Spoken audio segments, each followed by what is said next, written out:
faith in the relationship, trust, love, having a bunch of fun, caring for each other forever and ever,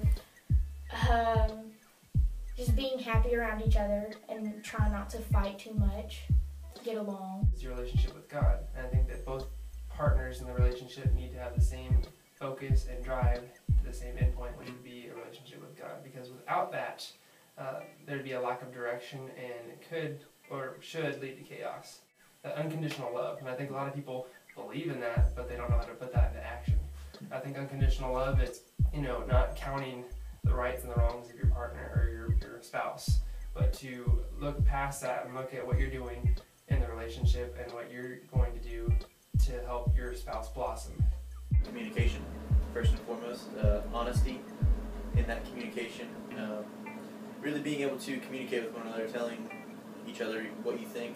Sometimes you have to reach out and say, well, elaborate on that. Let me try to understand.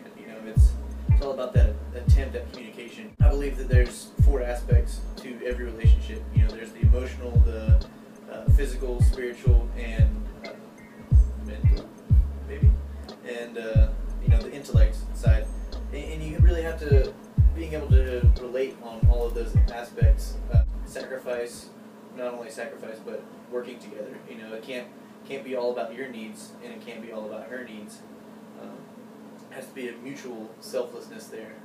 As a man, are you being the spiritual leader in the relationship? Are you taking those steps to ensure that your marriage is founded on Christian principles? With the intellect part, if you can't have a conversation, just an enjoyable conversation with your wife, then it's going to be a lot of moments of silence in the house, which is awkward. Not all the time, because nobody's perfect.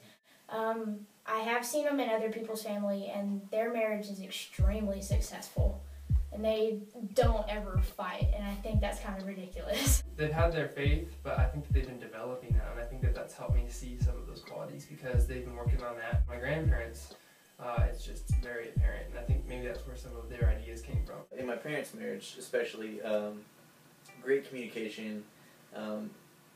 When someone's unhappy, they say it, and both of them work to correct the situation.